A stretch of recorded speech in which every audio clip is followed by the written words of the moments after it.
UNICEF France et la Fondation Visio présentent la collection Calliope.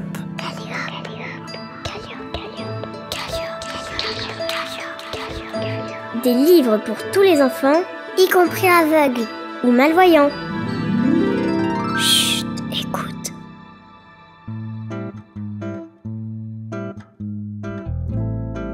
Qui s'occupe de Martha? Texte Emmanuel Toussaint, illustration Cécile, publié par Utopique. Il était une fois, dans une magnifique forêt, une curieuse maison nichée au creux d'un vieux chêne. Martha, une petite martre des bois, y vivait avec sa maman et son papa. Martha a une jolie fourrure brune, comme ses parents, un petit museau pointu et une longue queue touffue. Elle s'émerveille en pointant du doigt des papillons. Sa maman est près du potager devant la maison. Elle la regarde en souriant, un râteau à la main. Plus loin, le papa ramasse du bois. Comme tous les enfants, Martha était bien occupée.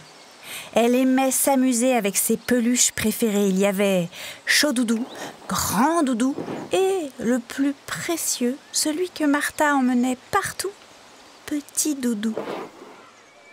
À l'école, pendant la récré, elle jouait avec ses copains. Avec Maître Belette, elle faisait plein d'activités. De la peinture, des constructions, et elle avait même appris à écrire son prénom. Maître Belette a un pelage brun, un long museau, des petites oreilles arrondies et des grosses lunettes. Martha lui montre fièrement sa peinture.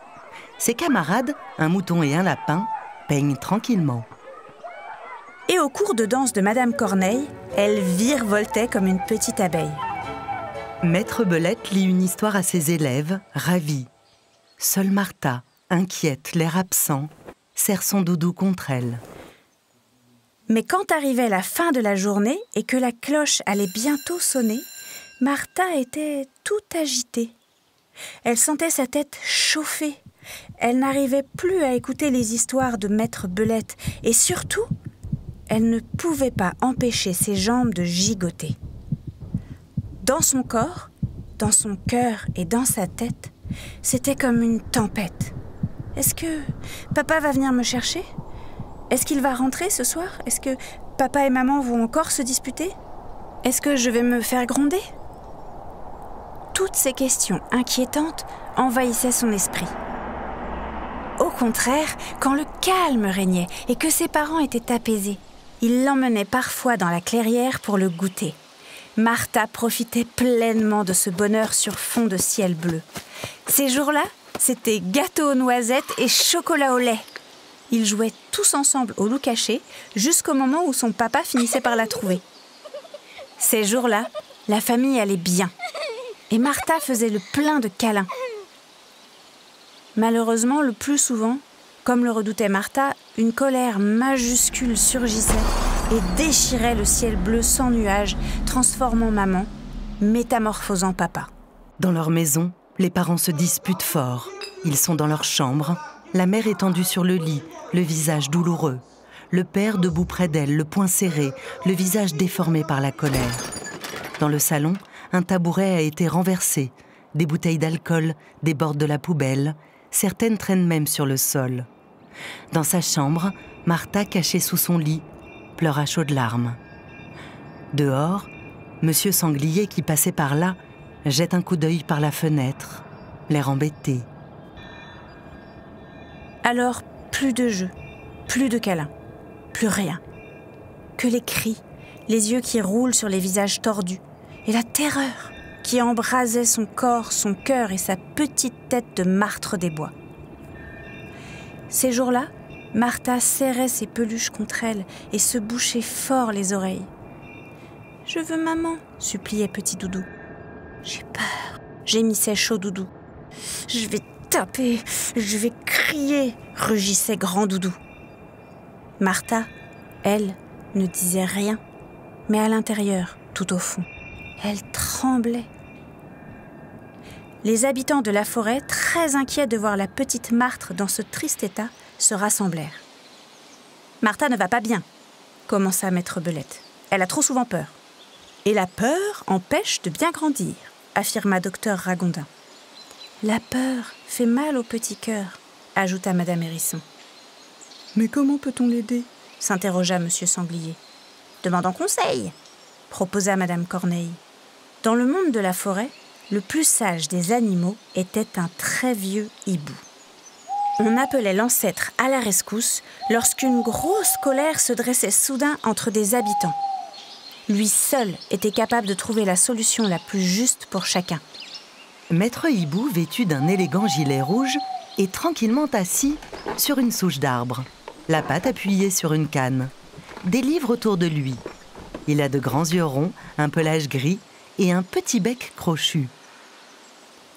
Il accueillit gentiment tous ses visiteurs et, après avoir écouté les uns puis les autres, il déclara : Tout d'abord, pensons à Martha, encore si petite. Je connais un endroit où elle sera bien et où l'on s'occupera d'elle avec soin. Le vieux sage rencontra sans attendre la petite Martre des Bois. Il discuta longuement avec ses parents avant de se tourner vers Martha. Son doudou dans les bras, Martha s'approche du bureau où il est assis avec un livre dans les mains. Maman et papa ont de très graves problèmes qui les empêchent de s'occuper correctement de toi. Quand ils se disputent, quand ils te grondent trop fort ou qu'ils te laissent seule alors que tu es encore petite, ils te mettent en danger. C'est mon travail de veiller à ce que tu aies ce qu'il faut pour t'épanouir. Je décide donc, pour te protéger, de te trouver une maison d'accueil. Tes parents vont recevoir de l'aide pour apprendre à se reparler calmement et trouver tous les deux des solutions pour aller mieux. Cela va prendre du temps. Quand ces graves problèmes seront réglés, nous verrons si tu peux rentrer dans ta famille. Mais surtout, Martha, retiens bien ceci. Tu n'es pas responsable des problèmes de papa et maman. Ce n'est pas ta faute si tout cela est arrivé. La maman de Martha essuie une larme tristement. Le père, les mains dans les poches de son pantalon, retient son chagrin, le visage fermé. Aussitôt décidé, son accueil fut vite organisé. Et c'est ainsi que Martha arriva à l'embellie, où elle fut accueillie avec du gâteau au raisin et du jus de kiwi. Pour la petite Martre, tout était si différent. Ici, pas de chocolat au lait, ni de gâteau aux noisettes. D'autres enfants se pressent autour de la table avec le goûter. Une biquette avec une robe rose et un collier de perles leur sert des verres de jus de fruits. Martha, son ours en peluche dans les bras, reste collée à Dame Lapin. Une dame avec un gentil sourire et de beaux yeux bleus. Calés dans les poches de la petite valise à roulettes de Martha, les doudous sont inquiets. « Je veux maman », suppliait petit Doudou.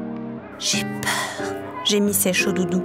« Je vais taper, je vais crier », rugissait grand Doudou. Dans la nouvelle chambre de Martha, des affiches décorent le mur. Un papillon souriant et un poisson à l'air coquin. Martha, elle, ne disait rien. Elle restait juste assise sur son lit sans pouvoir bouger. Elle ne savait plus quoi penser. Elle avait peur et se sentait tellement perdue que son corps se changeait en statue. Dame Lapin connaissait bien les soucis des enfants qui arrivaient à l'embellie.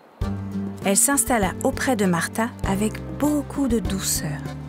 À voix basse, elle lui expliqua ce que les grands savent et que les petits ne savent pas. On va s'occuper de toi pendant un moment, mais tu as toujours ta maison chez tes parents. Je comprends que c'est très dur ce que tu vis là. Ça fait très peur ce qu'on ne connaît pas. Et parfois, on est tellement effrayé qu'on a même envie de crier, de pleurer, de taper ou de ne plus bouger. Ce sont des réactions que notre corps a trouvées pour dire qu'il se sent en danger. C'est sa façon de s'exprimer. Rassure-toi, Martha, tu n'es pas seule. Mon équipe et moi, nous sommes là pour toi. Tu verras, petit à petit, ça ira.